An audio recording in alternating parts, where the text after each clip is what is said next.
Hi hello welcome to my channel Durga Bhavani creatives. ఈరోజు మనం చామదుంపల పులుసు ఎలా వండాలో చూద్దాం. చూడండి ఎంత బాగుందో చామదుంపల పులుసు. అసలు ఎటువంటి మసాలాలు ఏమీ లేకుండా అసలు ఎంత బాగుందంటేనండి, మీరు నేను చేసే పద్ధతిలో చేసి చూడండి, మళ్ళీ మళ్ళీ ఇలాగే చేసుకొని తినాలనిపిస్తుంది. దాని స్ట్రక్చర్ కానీ కలర్ కానీ అస్సలు చాలా అంటే చాలా బాగుందండి. మీరు కూడా ఒకసారి నేను చేసే పద్ధతిలో చేసి ట్రై చేయండి. వేడి వేడి అన్నంలో తింటే ఒక ముద్ద ఎగస్తే తింటారే కానీ తక్కువ మాత్రం తినరు. చామదుంపలు ఇష్టం లేని వారు కూడా అందరూ కూడా తింటారండి. ఇలా చేసి ముందుగా స్టవ్ వెలిగించి ఒక కడాయి పెట్టి నూనె పోసి, నూనె వేడయ్యాక మెంతులు వేద్దామండి. పులుసు కూరలోకి మెంతులు చాలా అంటే చాలా బాగుంటుంది ఫ్లేవరు.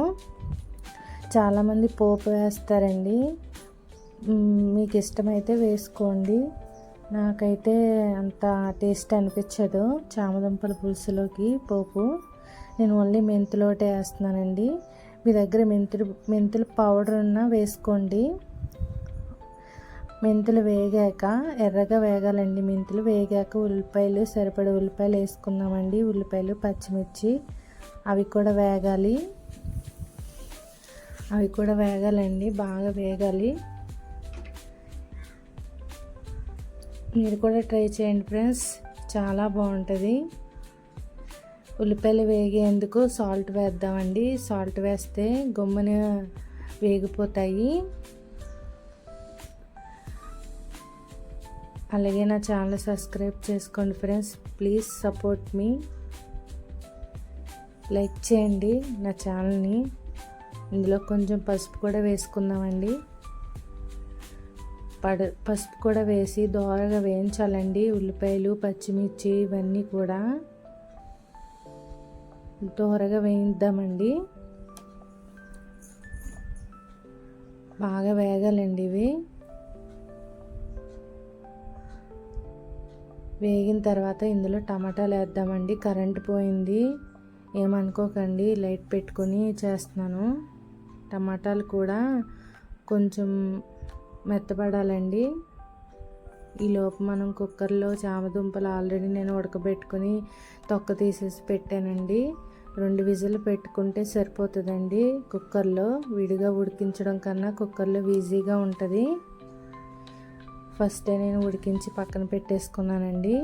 టమాటాలు మెత్తపడ్డాక ఇదిగోండి నూనె పైకి తేలిందండి. ఇప్పుడు చామగడ్డలు వేసుకుందాం. అందులో వేసుకొని ఒక వేపు వేయిద్దామండి. ఇవన్నీ బాగా పట్టుకునే వరకు వేయండి. కొంచెం జిగురు ఉంటుంది కదండి, కొంచెం అలా వేపితే ఆ జిగురు అన్నది కొంచెం తగ్గుతుందండి.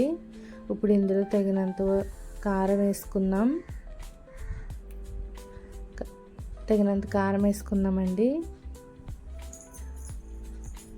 వేసుకొని మళ్ళీ ఒకసారి బాగా కలుపుకుందామండి. ఈ ఉప్పు, కారం ఇవన్నీ బాగా కలవాలండి. బాగా కలిసాక ఇప్పుడు తగినంత వాటర్ పోసుకుందామండి. తగినంత వాటర్ పోసుకొని మూత పెట్టుకుని కాసేపు ఉడకనిద్దామండి.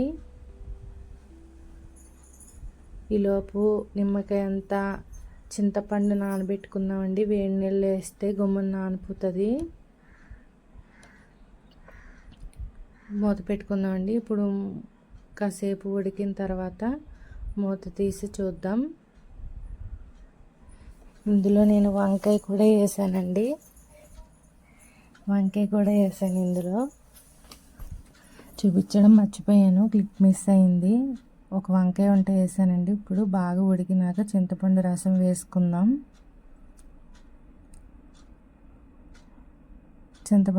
వేసుకుందామండి. అంతేనండి. నూనె పైకి తేలేంత వరకు మూత పెట్టి కాసేపు ఒక 15 నిమిషాలైనా సరే మీడియం ఫ్లేమ్లో పెట్టి ఉడికించుకోవాలండి. ఇదంతాని చాలామంది పలచగా ఉంది కదా అని శనగపిండి నీళ్ళు అవి ఇవి కలుపుతారండి. అవన్నీ వేస్తే పిల్లలకి స్టమక్ కొంచెం అప్సెట్ అవుతుంది. అలాంటివి ఏం వేయొద్దండి. చిన్నపిల్లలు ఉంటే ఇదిగోండి నూనె బాగా పైకి తేరేంత వరకు ఉడకాలండి. ఉడికిన తర్వాత మనం కొంచెం కొత్తిమీర వేసుకుందామండి. అంతేనండి, చల్లబడితే కొంచెం దగ్గరగా అవుతుంది కూర. ప్లీజ్ అండి, నేను కొత్తగా స్టార్ట్ చేశాను, నా ఛానల్ సబ్స్క్రైబ్ చేయండి, లైక్ చేయండి, షేర్ చేయండి. Bye friends.